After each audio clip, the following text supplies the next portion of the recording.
I'm the kind of golfer who is really, really happy to break 80. And sometimes, I'm being honest, it gets closer to 90. But with that being said, I still go out every single time I play golf and use these Pro V1s. Part of me just thinks I have to use a Pro V1, they're the best ball in golf. But I lose a lot of them on the golf course, and these now cost £50 a dozen. So in this video, I've got 3 other golf balls I've bought off the internet that I think, you know what, they're a bit cheaper than Pro V1, but are they actually any worse? In this video, we'll find that out. So I got thinking of this video idea because, as I said, I'm trying to break 80, and the reason I'm not, if I'm being honest with you, is because I'm losing golf balls left, right and centre off the tee. So if I'm going to lose golf balls, why do I want to lose those, which again, very, very expensive. So the golf balls I've bought off the internet are these. Some you'll be thinking, yeah, I see why I've chose those. Others a little bit more rogue, but the first ones I got were these Titleist True Feel. Now these golf balls are a lot cheaper than Pro V1, they're actually half the price. These cost $24.99 a dozen. And I'll be honest, not a golf ball I've tried before or maybe gone towards, but again, it's Titleist, so let's see what they're like. The second golf ball I've gone with, a lot of you guys watching recommend these all the time, are Bridgestone. I've got the Bridgestone Tour B RX. Again, golf ball gets a lot of kind of niche fans, a lot of people who are hardcore Bridgestone fans, so I'm gonna try those out. They cost me $29.99, so a little bit dearer than the Titleist, but again, £20 cheaper than Pro V1. And the last golf ball is this. This is a very rogue shout. Mizuno Tour RB. The reason I've gone with Mizuno is because I have never ever in my 27 or so years of playing golf, never ever tried a Mizuno golf ball. They make great irons. This golf ball, again, $24.99, so half the price for Pro V1. What is it going to be like?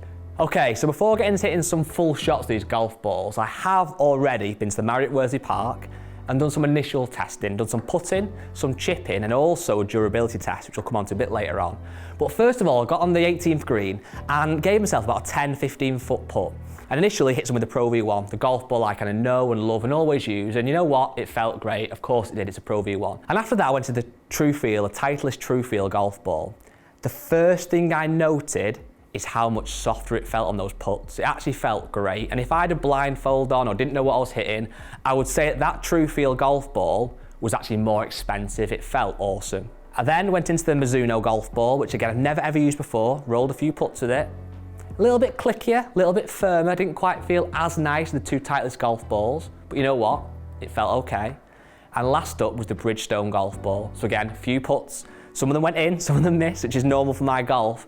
But overall, felt great. Again, a little bit clickier, definitely the Mizuno and the Bridgestone, a little bit firmer to feel those putts. And certainly 3 golf balls that I could definitely use to putt with. So far, I'm thinking to myself, these cheaper golf balls are actually pretty impressive. Let's go into the chipping green, because for me, although I lose a lot of golf balls off the tee, that's definitely the worst part of my game. The best part of my game is my short game, I would say, my chipping and my pitching. So again, on the chipping green, got the Pro V1s first, hit a few chip shots, everything went well, they felt soft, they felt great, they had a little bit of check, a little bit of control. Big tick for the Pro V1, of course there would be. Then, very interestingly, was a Titleist True Feel golf ball. Off the face with those little kind of 58-degree wedge pitch shots, again, lovely, very, very soft. However, what was really interesting, and you have to trust me on this because it's very hard to see on video, it was going higher. Like, I don't know how high, but it was definitely going a couple of feet higher in the air on those little pitch shots, which I think sometimes softer golf balls do, but it was definitely going higher, but felt great, stopped quickly. And so far, again, I'm thinking to myself, why is this golf ball half the price of a Pro V1? Into the Mizuno and the Bridgestone, both nice golf balls, but again, like we saw with the putter, a little bit clicky, a little bit firmer, but they did stop, they checked up quickly, some of them went quite close to the hole, no complaints there. So at this point in the test now, I'm thinking, I've been to the putting green, I've been to the short game area, those are 2 places where I want a golf ball to feel nice. Huge big tick for the True Feel golf ball, but now comes probably the bigger test really. I've got my pitching wedge, my 7-iron and my mini driver. These are golf clubs where you're going to see changes in ball speed, in spin, again in feel. And if these golf balls work with these golf clubs, I've got a massive question to ask myself, and maybe you guys watching. Why am I paying top dollar for balls at the Pro V1 when these cheaper models that are half the price work just as well? So first off, I'm going to hit my pitching wedge in the Pro V1. I won't bore with loads of shots, so for my own sanity really, get some data, get some feel, see how they're going. And again, those golf balls I literally just chose pretty much at random. I know Titleist, so I picked the Titleist golf ball. Again, you guys rave about Bridgestone, picked a Bridgestone. Mizuno golf ball I've never ever tried. So again, let's see how they go with the longer clubs. But first up, pitching wedge, Pro V1, hoping for 140 yards to carry. That's what you get at the Pro V1. It just stops nicely. Decent shot for me. Again, I'm clearly not an amazing golfer, so for a pitching wedge hitting the green, that's what I want. 135 yards-ish that carried. Decent shot to start with. Happy with that, and again, the Pro V1 felt exactly how I'd expect it to. Soft, stopped quickly, nice launch, all the kind of things you'd expect. Now we've got the Titleist True Feel, and it sounds weird, but you might know what I mean. In hand, next to a Pro V1, it does feel different. It does feel kind of cheaper and not quite as premium. But that's just a feel in your hand. Does that really matter? I don't think it does. Let's see how it performs with a wedge in hand. Bit short, but right on the line. Now that was a bad swing, but that was on me. Still hit the green, but not the best golf shot ever. What will be interesting to see, as I said, on chip shots before, that golf ball honestly went higher than the Pro V1. When we look at the data in a moment, we'll see if the pitching wedge full shots do or not. It's hard to tell, obviously, on those shots, but so far, so good. And what's crazy, what I'm thinking about constantly when I'm hitting these shots is, if someone said to me in the street, you know, who should use a Titleist True Feel golf ball? I'm going to say, oh, you know, a high handicapper maybe. I'm already doubting myself. Why? Like, are we just brainwashed by the brands, by Titleist, who is a brand that I really respect and have used kind of all my life, but are we brainwashed that you should use the Pro V1? You know, good golfers or mid-handicap golfers get the Pro V1. It's the premium ball. It's £50 a dozen. So far, I'm thinking, what is the difference? Interesting. So the Mizuno golf ball is the same price as the Titleist True Feel, but in hand, again, I know it's a weird thing to say, but in hand, it does feel a bit more premium. It looks really good. The kind of Mizuno logo on the front of it, the number 4 on this golf ball, the RB tour on the side, a little small alignment line. Interesting to see what happens here. I've never ever hit a full shot with the Mizuno golf ball, and that changes right now. Can I hold one? That would be impressive to start with. Wasn't a great swing, but it should get there. It has, just. This is going to be where I jinx myself, but so far I've not missed the green. Now I know it's 140 yards, I shouldn't miss the green, but still, it's going well. Another nice one. Feels great off the face. Honestly, if I was blindfolded there, it'd be hard to hit a golf shot blindfolded, but if I was, I don't think I'd know much difference between the three, honestly. Certainly just watching the results, it's hard to really tell any difference, but so far so good. Okay, so last up with the pitching wedge is the Bridgestone golf ball. I never like the names. I think Rick's probably said in his reviews before. It's quite confusing, but it's a Bridgestone Tour B RX golf ball. This is the dearest of the three at $29.99, so £30 a dozen. In hand again, looks super premium. Before the put in and chipping green, it was good. A little bit clicky again, but nothing that concerned me. I think that in the long clubs, 7-9 the driver, that one might go a little bit longer than maybe the Titleist True Feel golf ball. We'll find out in a minute. Hit the wedge well so far, so let's see if we can continue that. That felt different. That's gone high. That felt different. This golf ball on the pack does say it's for club head speeds of 105 miles an hour or less. With my driver, I'm about 110, so maybe a little bit fast for this golf ball, but I'm not playing loads of golf at the minute, so it probably will fit me okay. But I know Bridgestone are big on their ball fitting, do lots of different golf balls for different club head speeds. Feels hit. You know you've hit it. I do like that, that's close. Oh! It hit the pin. I've never ever seen that before.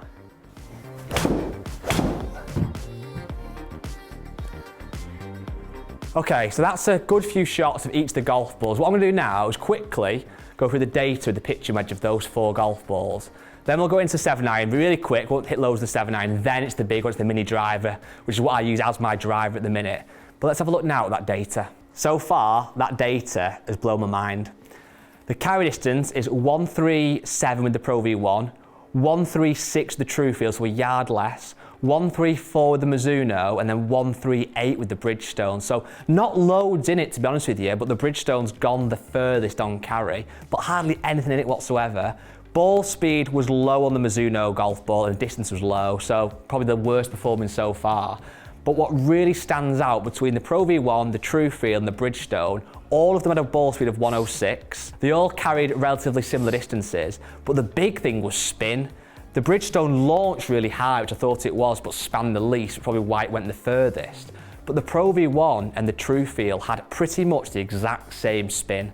So far, up to this point, I've got two Titleist golf balls, again, one at £50 for a dozen, one at £25 a dozen, and so far, to this point, there's nothing that really makes any difference between one or the other. I'm a bit of a golf snob, I am. I want to use Pro V1s every time I play golf, but so far, I'm questioning myself as to why that is, because this data and the feel, you can't split them.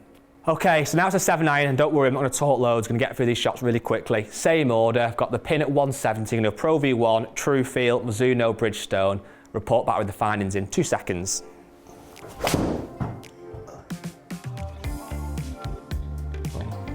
After that shot, that went 181 carry. I don't know where that strength came from. So we've moved the pin back now to 180. Okay, now it's time for the Truefield.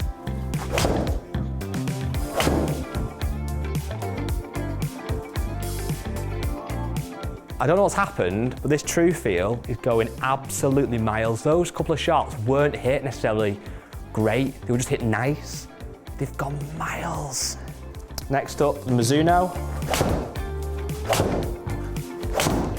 Okay, and Bridgie.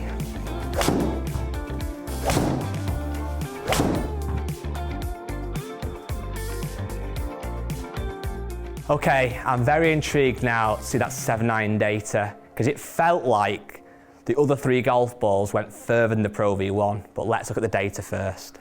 Right, okay, you might have to bear with me a second here, because I'm struggling to believe what I'm seeing. I need to check what I'm reading is correct. I hit all those golf shots of every ball decent, like okay, nothing absolutely spectacular, and thankfully nothing horrendous. The Pro V1 carried at 179. Let's call it 180 for round figures. For my 7-iron, I've got a new 7-iron, that's roughly what I expect, so no problems with that at all. Ball speed of 125 and spin at 5.7. Bit low, but whatever. The Truefield, the Titleist Truefield, a little brother to the Pro V1, was 189 carry, so 10 yards more carry, 4 miles an hour more ball speed. It was lower spin, which could be a concern. It was nearly, well, less than 5,000 spin. And then the Mizuno and the Bridgestone both went out to 183 carry, similar-ish ball speeds of like 125, 127, again, slightly lower spin, but again, launch angle's okay. I honestly now, I'm borderline stuck for words, which isn't great for a YouTube video, I know.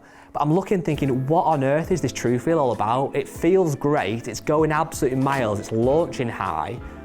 The only way this can end up shifting now is when I use my mini driver. For some reason, the Truefield doesn't perform.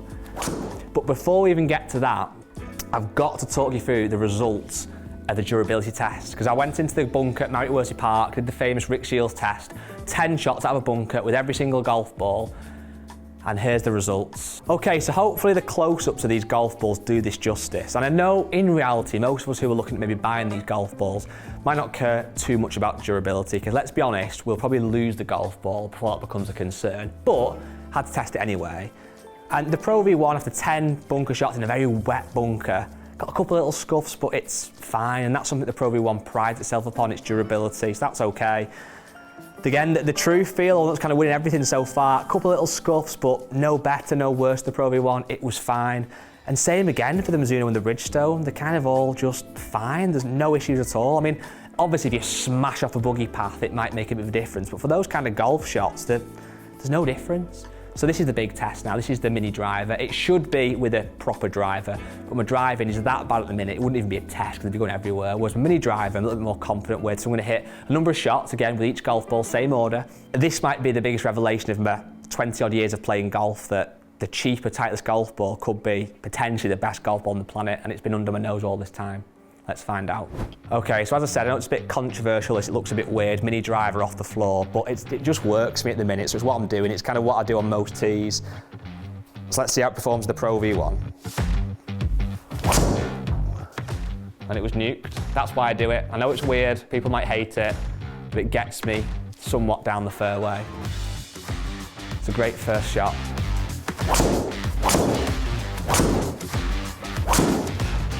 That was a nice shot. Hopefully that's quite a decent batch there. There's two kind of good ones, one right, one left. And that's what I do see. If I can hit this well, even off the floor, that's gone out to 294 total distance. So that's promising. Okay, so that was a decent first batch of Pro V1s. What I want to do now, honestly, try and concentrate and hit some good shots these last few. I want to do this as fair test as I possibly can. So I'm going to hit the True Feel, then the Mizuno, then the Bridgestone, and we'll look at this data and see which ball comes out on top.